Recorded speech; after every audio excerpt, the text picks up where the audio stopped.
ये सवाल तो आपको या तो गवर्नर साहब से करना चाहिए, खालिद मकबूल साहब से करना चाहिए, मुस्तफ़ा कमाल साहब से करना चाहिए, फ़ारूक सत्तार साहब से करना चाहिए कि भाई उनको किसी ने फ़ोन किया या ख़ुद से जा रहे हैं। तो इस सवाल का जवाब मैं क्या दे सकता हूँ? ये उनकी मर्ज़ी है, वो माजी में एक जमात का हिस्सा रहे हैं, दोबारा अगर एक जमात का हिस्सा बन के साथ चलना चाहते हैं तो अच्छी बात है, वो चलें। वो अगर अपने आप को मजबूत करने के लिए वो समझते हैं कि ज़रूरी है तो अच्छी बात है, करें।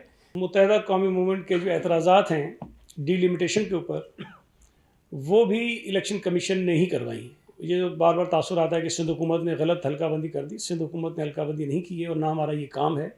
कानून के तहत इलेक्शन कमीशन की ज़िम्मेदारी है, उन्होंने ये काम किया।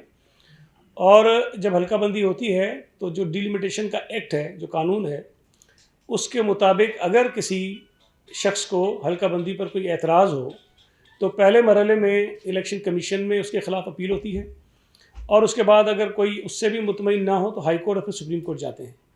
मैं आपको ये बता दूं कि कराची में जब बल्दियाती हल्काबंदियाँ हुई तो 307 अपीलें जो हैं इलेक्शन कमीशन के सामने फ़ाइल हुई थी, 307। उसमें से हमारे पीपल्स पार्टी के लोगों की अपील्स भी थी। ये नहीं था कि हमने कोई अपीलें नहीं की थी, हम भी कहीं कहीं मुतमईन नहीं थे, हमारी भी अपील्स थी। और उन 307 में से इलेक्शन कमीशन ने कुछ एक्सेप्ट कर ली, कुछ रिजेक्ट कर ली। जो तरीक़ेकार होता है उन्होंने वो सुनी और कुछ मुस्तरद हो गई, कुछ मंजूर हो गई। उसके बाद हाई कोर्ट में भी लोग गए, फिर उसके बाद सुप्रीम कोर्ट में भी लोग गए। अगर सुप्रीम कोर्ट तक हल्काबंदियों के मुतल्लिक जो एतराज़ात थे वो नहीं माने गए तो इसका मतलब ये है कि हल्काबंदियों का जो अमल था वो कानूनी तौर पर मुकम्मल हो गया। अब अगर मज़ीद किसी को एतराज़ है उस पर जो MQM को है, और अगर वो हमसे कोई ये कहें कि जी आप हल्काबंदी दोबारा कर दें, तो ये हम कर नहीं सकते, हमारा ये इख्तियार ही नहीं है। लिहाजा अगर इलेक्शन हो रहे हैं और 15 की डेट आ गई है तो हम हाथ पे हाथ धर कर नहीं बैठ सकते, या कोई ऐसा मुतालबा जो किसी की तरफ से भी आ रहा हो जो हमारे इख्तियार में ही नहीं है और हम वो मान नहीं सकते, तो हम तो नहीं उसको तस्लीम कर सकते। हमारे हाथ में नहीं है कि हम ये कहें कि ये इलेक्शन 15 जनवरी को नहीं होगा और ये मार्च में होगा, अप्रैल में होगा या नहीं होगा, हम ये कह नहीं सकते हैं। तो हल्काबंदियों का जो इशू है वो हाई कोर्ट में दोबारा शायद कोई केस हुआ है, हाई कोर्ट से कोई फैसला आ जाए तो आ जाए। इलेक्शन कमीशन में भी आज मैं देख रहा था कि कोई एतराज़ात किसी ने उठाए थे, कोई केस चल रहा था, वहाँ से फैसला आ जाए तो आ जाए।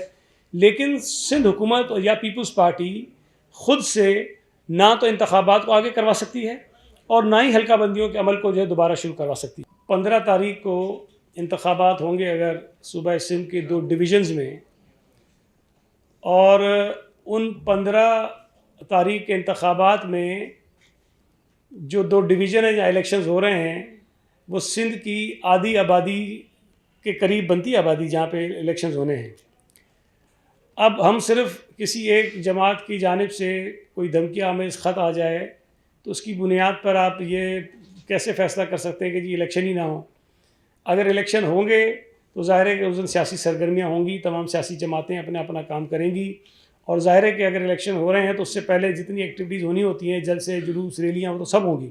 तो ये मैं नहीं समझता कि कोई ऐसी चीज़ है कि जिसकी बिना पर हम बिल्कुल अपने आप को इंतखाबात से अलग करके रख लें।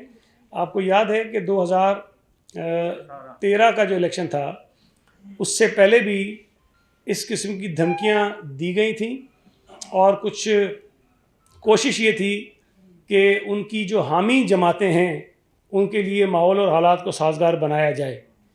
तो मुमकिन है कि वो दोबारा से कोई कोशिश हो रही हो कि जो जेन्युइनली PTI की मुखालिफ जमातें हैं उनको डरा धमका कर उनके लोगों को खौफजदा करके इस अमल से बाहर रखा जाए। मैं वज़ीर हूँ अपनी जगह, लेकिन मैंने वज़ीर आला साहब को रिज़ाइन दिया हुआ है और मैं उनसे कह रहा हूँ बार बार कि मेरा इस्तीफ़ा जो है एक्सेप्ट करें, इसलिए कि मैं कराची का सदर हूँ और ये मेरी ज़िम्मेदारी है कि मैं कराची में पाकिस्तान पीपल्स पार्टी की जो इलेक्शन मुहिम है उसमें हिस्सा लूँ। शेख रशीद की कोई एक चीज़ बता दें उसने कहा हो कि फ़लाँ तारीख को ये और हो गई हो, कोई एक चीज़ मुझे बता दें, नहीं हुई। इसी तरह जो इमरान खान कहेगा कि मैं ये करने जा रहा हूँ, आप समझ लें कि वो नहीं होगा। तो इमरान खान भी एक नया शेख रशीद है, हरकतें भी दोनों की एक जैसी हैं, लेकिन शायद इमरान थोड़ा आगे है उससे हरकतों में।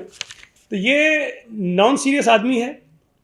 पंजाब में मुझे यकीन है कि परवेज़ जलाई की हुकूमत ख़त्म हो जाएगी, PTI की हुकूमत ख़त्म हो जाएगी, और अगर ये इस्तीफ़े देने की बात करेगा तो बहुत सारे लोग इस्तीफ़े नहीं देंगे, जिस तरह कौमी असम्बली से नहीं दिया लोगों ने, और मज़ीद लोग भी कह रहे हैं कि हम इस्तीफ़े नहीं दे रहे हैं।